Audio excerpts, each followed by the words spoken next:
So what's up guys, nagbabalik na naman kami, no? Kuyus family here again, once again. We are live kasi matagal na kaming nawala. 2 weeks na yata kami hindi nakapag-upload. Woo! Baka naman na-miss nyo na kami mga guys dyan, no? Kasi matagal na kami talagang hindi nakapag-upload. So nagtatanong na din yung ibang mga viewers natin dyan, kailan kayo mag-upload? Eh sa totoo lang guys, napagod talaga ako. The last couple weeks, madami kaming mga ginawang bagay sa mga buhay namin. So first, yun, nabing busy ako sa trabaho. So hindi ko maharap yung mga editing na mga videos, no? Madami ang videos na ano dyan, na i-collect. Daming content pero walang time na i-edit. So na-back na ano ako, yung tawag doon, natambakan ako ng mga videos. So hindi ko alam kung anong gagawin na ngayon kasi ngayon balik na naman ako sa normal. Yung schedule namin balik na sa normal. Eh ngayon madami nang kailangan i-edit, pero sa dami na ng videos hindi ko alam saan magsimula. Ayun na yung next na problema or dilemma ko. So kaya naglalakad tayo para ma-fresh naman yung isip natin, para mawala yung mga stress, di ba? Makapag-isip habang naglalakad. So naglalakad kami ni Ziki, si Ziki nagbabike. At tingnan natin if ma-refresh ba yung utak natin. So tara, lakad tayo saglit.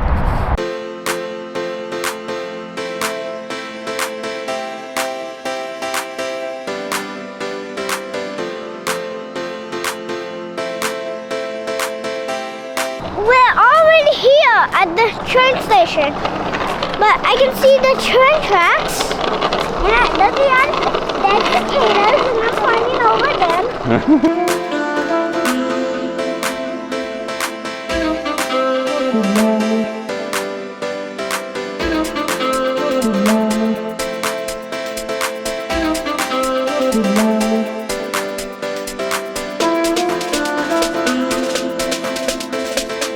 So yun guys, nandito na kami sa train station. Nandito na si Ziki, oh. Nag-aantay na sa paborito niyang train, yung Metro train.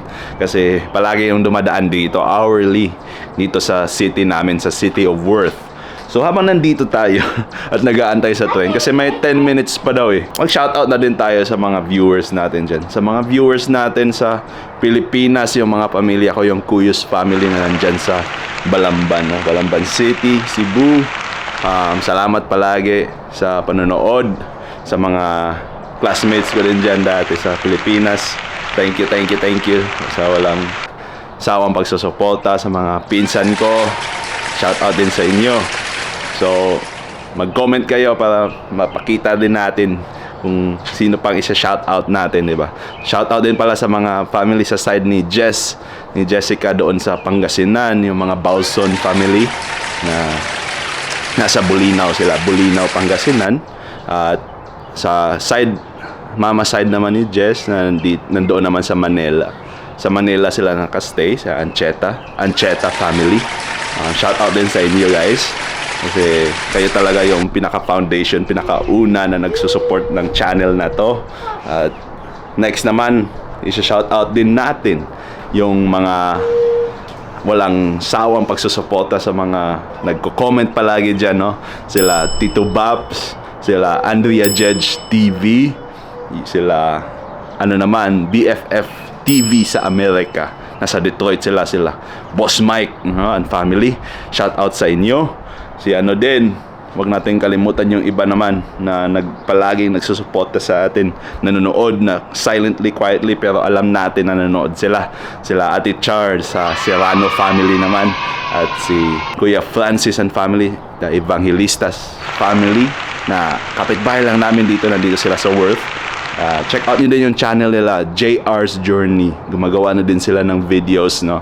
Post ko dito, so check them out as well. So pati na rin sa mga katrabaho ko, no? Hindi nila naiintindihan minsan yung mga content ko, pero sabi na malulupit daw. So yun, mag-upload ako ng mga English content.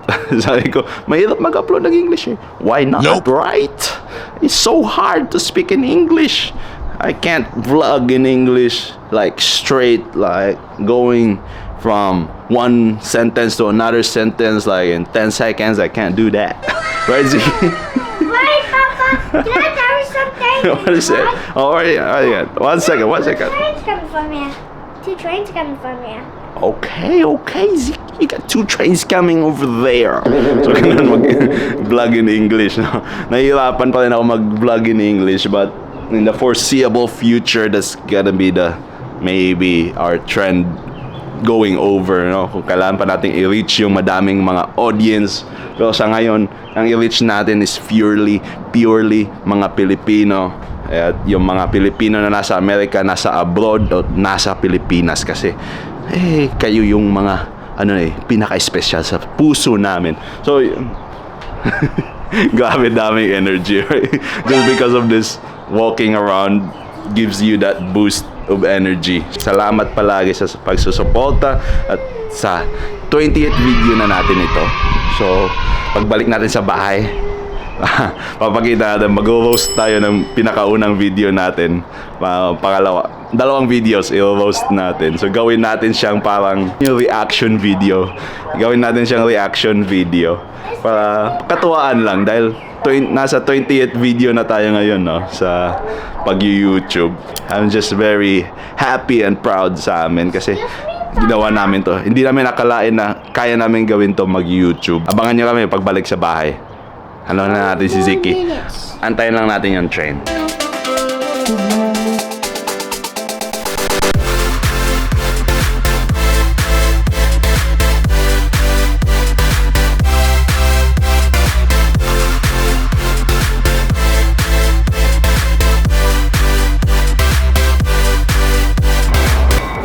The front ding-ding. They're riding there now. You see the train driver over there? He's like, shh. Look, I can see it. Huh? I can see him. Right there. He's coming right there. See him?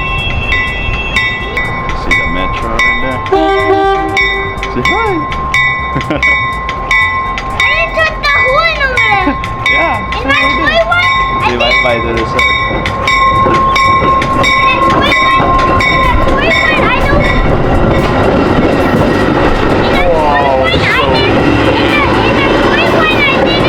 Oh, the speed. Look at there. It's coming. So speedy.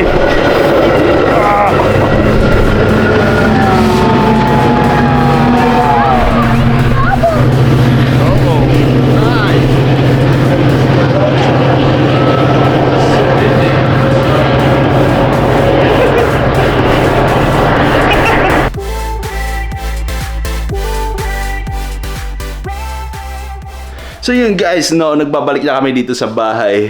I'm so tired walking. Wala na tayong exercise kaya kailangan natin mag-exercise this summer kasi kailangan natin that energy for YouTube. So ngayon naman, mag-ano na tayo, video reaction tayo. So i-react natin yung first maybe couple videos natin. Pangatuwaan lang. So kasi nasa 20th ano na tayo, di ba? 20th video. At yun guys, nandito na tayo ngayon. I-roast na natin yung mga pinakaunang video natin dahil 'di ba break-in period na nga ito. So overdue na ang ano natin, break-in period natin. Nasa 3rd month na tayo going 4th. Dito natin malalaman if ano ba talaga, mag-YouTube ba talaga tayo or hindi. In 3 months, quick update lang, nakapag 20 videos kami. Ito na yung 20th pala. So 19 videos, sorry. For me, hindi naman siya, nagsimula lang siya na dahil gusto namin i-keep yung mga memories namin pag may pasyal kami, may gala, ganun, di ba? Ngayon naman, naging ano siya, parang for fun. Hindi ko akalain na magkakaroon din ng mga viewers na these people that we don't even know, right, Zeke? These people that we don't even know, and then now, parang it makes me want to do more, di ba? It pushes me to make more content. This is my goal. Pagpapatuloy natin. So, we'll try again. Ngayon naman, 20 to 50. Ang next natin, 50. Makarating tayo ng 50 by the end of the year. 50 videos. Or if not, maybe more. So itutuloy-tuloy natin ang pagluluto ni Chef Allen, ang paggala ni Allen, Jessica, and Ezekiel. Subaybayan nyo lang. Saka meron din kaming sorpresa pala, no, para sa inyo. But I need my wife to be here for that. So without further ado, let's roast this very first video. Nahiya talaga akong panoorin tong video na to, guys. First off, guys, ang lupit ng thumbnail. Para sa first timer, ayos tong thumbnail mo dito, Chef Allen Tara, start natin. So, in today's video, we are gonna talk about paano ba mag-vlog. Paano ba mag-vlog? Paano bang mag-vlog?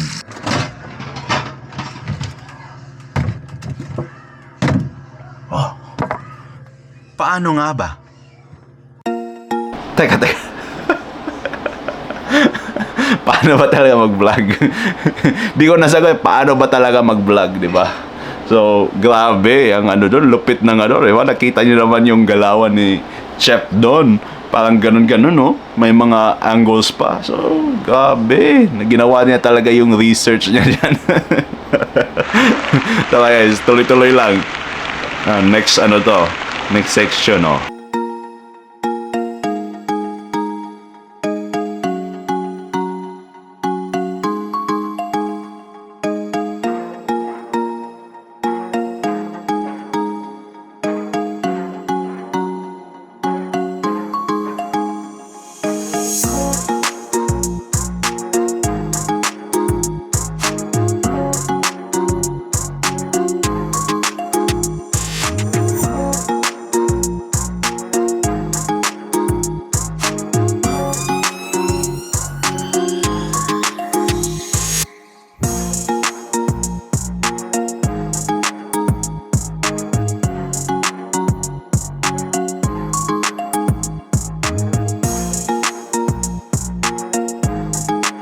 Teka. Grabe naman yung na yun. Sequence ng na yun.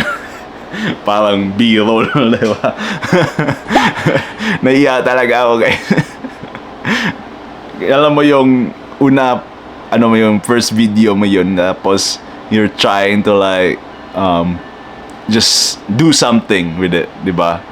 Grabe, guys. It probably took me 2 days overall just to parang edit yun. Ang dami kong nakuhang mga footage nun. And then, yun lang. Sa mabilis na na yun, na sequence na yun, it make me realize how hard it is para mag-YouTube, di ba? At para maganda yung content mo, hindi lang yung plain and simple na yung magsasalita ka lang, kagaya nito. So, siyempre, gusto naming ma-hook kayo, bigyan ng interest, 'di ba, sa audience. So I was trying to do that, and I'm like, bro, this is hard. This YouTube thing is hard. Kailangan mo talagang mag-commit, 'di ba? Dito. Hanapin natin kung sinagot ba ni Chef dito yung paano ba talaga mag-vlog. Fast forward na. Yung pa-bebe ng pag-vlog. Meron yung pa-bebe vlog, saka meron yung serious vlog. Wait. Meron daw pa-bebe vlog, saka meron daw serious vlogs. At saka yung doon, audio. Alam mo yung weak pa yung audio natin. Wala pa tayong mga wind muffs. Merong pang mga interference galing sa winds, di ba? Saka ang gamit natin doon is yung Insta360 Go 3, yung maliit na camera yun Ito, pakita ko sa inyo Ito yun, itong camera na to. Insta360. Very low profile na camera. Ito. Pros niya, very low profile, hindi nakikita. Saka, very minimal. So, pag nilalagay mo lang dyan, hindi akalain ng mga tao na may naka-record pala dyan. Pero ang downside nito is, pag mahangin sa labas, wala siyang protection sa hangin, so mahahagip niya yung mga wind noise. So pang indoor siya, maganda siya pang indoor or pang yung yung sa mga lugar na hindi allowed yung recording if gusto mong mag-record. Pero hindi tayo kailangan follow tayo sa mga laws, di ba? Tara, patuloy lang tayo sa panonood nito.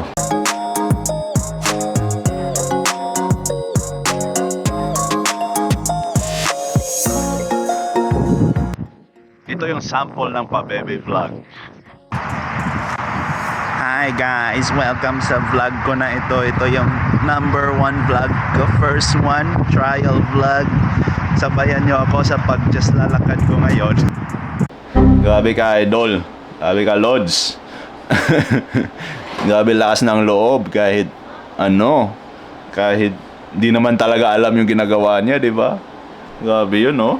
Grabe palakasan lang talaga ang loob, guys, pag nag-YouTube ka, di ba? Tara. Next!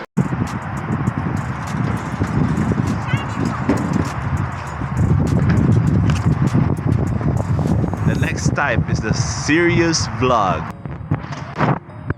It's 12 p.m. at noon, and we are gonna talk about how can I vlog. So it's very, very nice outside, and it's in the middle of February. Wait.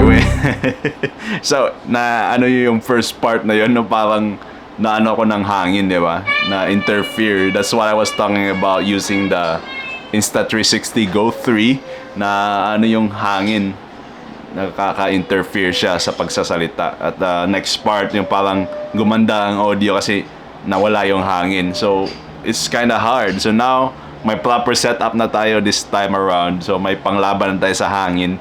So, ayun. Grabe naman, naka-shades pa. Puging-pugi sa sarili. Tuloy-tuloy lang. Let's go. It's still winter, but it's 80 degrees.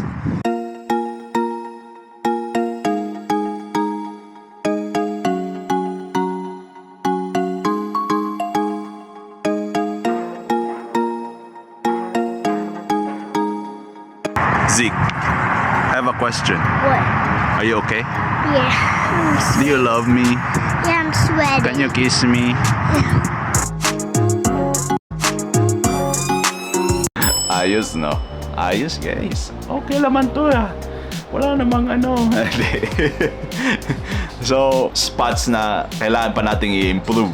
Kailangan ba natin i-improve yung eye contact natin, di ba? Yung connection sa camera. Kasi yun yung pinakamahirap. Is yung makipag eye contact sa camera kasi parang kinakausap mo somebody, right, through their eyes kasi kailangan naka-focus ka sa mata nila. Tapos first, yun yung first. Tapos secondly, kailangan mo ding i-project yung pagsasalita mo clearly. So dapat naka-project palagi yung voice. So yun daw yung mga tips sa YouTube Dapat ganun. Tapos haluan mo daw ng konting humor. Kasi that makes connection with the other people. It's just like talking with your friend, di ba? So, syempre, kaibigan ko kayo Kaibigan ko na din kayo kasi parang make ko na tong connection ko sa inyo, mga viewers natin dyan. So, sa nagtatanong pala, bakit ako lang palagi ang bumibida? Hindi kasi ako talaga yung first na nito yung I wanna try this YouTube thing. So si Jess, medyo pa siya, naiilang, but she's getting it there. Mayroon din siyang mga tinatry din niya, and maybe we'll incorporate her more into this thing once like we go a little bit higher because brand nga namin, di ba, the Cuyos family. Ito naman si Ziki. Nope. Natural lang yan. Wait. We're talking to our viewers. Can you say hi to our viewers? Hi! Yeah, he's gonna be the future of the Cuyos family. Isang pang factor is yung kasama ko si Ziki, di ba? He interfere or interrupts. Kailangan ko din i-blend in yun minsan or i-cut out kasi din siya matok din talaga tong si Ziki. I mean, we're very blessed that he is that way na yung he likes to talk to people and he likes to engage to people. So, walang problema sa kanya socially. Napahaba yung recording dun sa sa pag-roast ng video ko. So, hanggang doon na lang yung i-roast natin kasi hindi natin pahabain pa kasi nahihiya na din ako panoorin yung mga previous video ko kasi yun yung talagang baguhan lang talaga tayo sa YouTube na walang kaalam-alam, di ba? The best creators say you just have to get out there, go for it. Kaysa yung aantayin mo pa hanggang sa perfect moment mo bago ka mag-upload, di ba? So, it takes time to develop the skill needed para maging isang magaling na content creator sa YouTube. So, in conclusion, guys, dito natin tatapusin kasi ano lang talaga to, quick update lang bago ako mag-edit. Kasi mag-i-edit na ako this week sa mga videos ko. I don't want na i-leave kayo sa ere, diba? At wala explanation kung bakit nawala kami for 2 weeks. Hindi kami nakapag-upload. You guys deserve an explanation why and why. Dahil doon sa mga factors na yon. And also, I also want na yung i-develop yung magandang content. Ayoko din na basta ibigay ko lang dyan na hindi siya maganda para sa inyo, di ba? Of course, you deserve a quality content kasi quality din kayo mga viewers natin. Special kayo yun, mga viewers natin. Special kayo sa mga puso namin. So, syempre, tayo nyo, mas madami pa akong aaralin na mga tips, mga tricks sa mga video. Kasi una pa natin to yung journey na ito. Wala pa tayo talaga sa nandito pala tayo kung sa yung level, entry level pa lang tayo, rookie content creator. So, habang lumalaki yung channel natin, we will also try and improve yung mga quality natin, slowly but surely. So, hopefully by 100 video natin, maano na yung mga content natin, solid na pang Mr. Beast na ang galawan yung mga malulupit na mga Kong TV. Napapanood niyo si Kong TV, di ba? Team Payaman, grabe yung galawan nila doon. Maganda yung mga editing, mga solid yung na content. So, yun. We all try to improve. At salamat palagi sa walang sawang pagsusuporta, panonood sa amin. At we will try our best to provide for you guys ang magagandang content. Siyempre, kasi you deserve it. Meron kayong naisip na pwede namin gawin? Comment down below. Kung meron kayong naisip na pwede pa namin i-improve, comment down below. So, yun lang. Gusto ko mag-interact. That's it. Hindi ko pipilitin na mag-subscribe kayo. But if gusto nyo, subscribe kayo dyan. Wala namang bayad. It's free. And also, later on, we have big plans for our subscribers. Okay, dito na tatapusin kasi mahaba na masyado. At ewan ko lang, YouTube algorithm, alam mo na, i-reach mo na yung kung sino mang kailangan nating i-reach. Okay guys, yun lang ha. Saka abangan nyo mga videos natin next. See you later! Bye-bye!